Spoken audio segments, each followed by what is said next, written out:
નમસ્કાર દર્શક મિત્રો, ચક્રવાત ન્યૂઝમાં આપનું હાર્દિક સ્વાગત છે અને હું છું યોગેશ રંગપડિયા. આજે મોરબીના જે ઘુટુ ગામ છે ત્યાં જે તલાટી મંત્રી છે તે યોગ્ય કામગીરી નહીં કરતા હોવાની રાવ ગ્રામજનો દ્વારા કરવામાં આવી છે અને જે તલાટી મંત્રી છે તેમના દ્વારા વૃદ્ધ હોય કે કોઈ પણ યુવાન હોય, ગ્રામજનો કોઈ પણ બાબતે કામ લઈને આવે તો ધર્મના ધક્કા અત્યારે થઈ રહ્યા છે. એ પ્રકારની સ્થિતિ સામે આવી છે. ત્યારે અમે ગ્રામજનોની પણ અત્યારે મુલાકાત લીધી છે, ગ્રામજનોના પણ આપણે ઇન્ટરવ્યૂ કર્યા છે. તો આ બાબતે જ મોરબીના જે ટીડીઓ સાહેબ છે તે શું કહી રહ્યા છે એ તમામ વિગત જોવા આ વિડીયોમાં કઈ રીતે લોકોને હેરાનગતિ થઈ રહી છે ને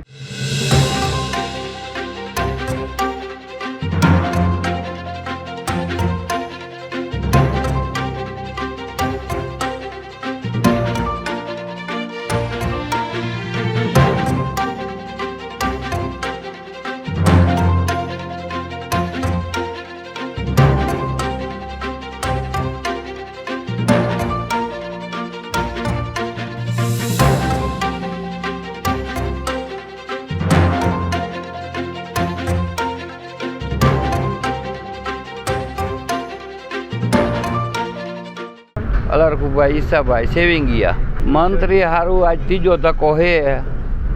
આ એમ કે પછી આવજો હોય તો કહે છે અને હાજર હોતા નથી.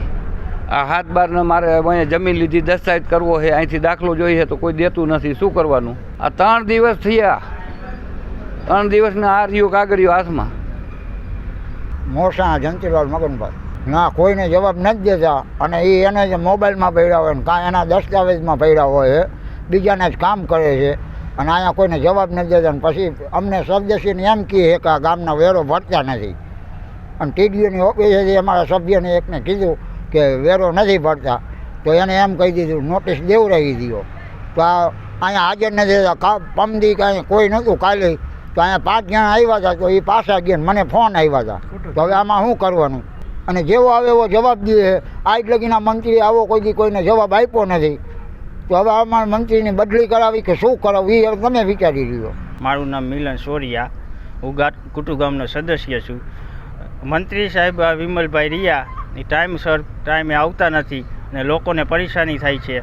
અને કાલે મેં ટીડીઓ સાહેબને ફોન કર્યો હતો તો ટીડીઓ સાહેબનો જવાબ એવો મળ્યો મને કે 8 વાગે આવે તો 12 વાગે વયા જાય છે.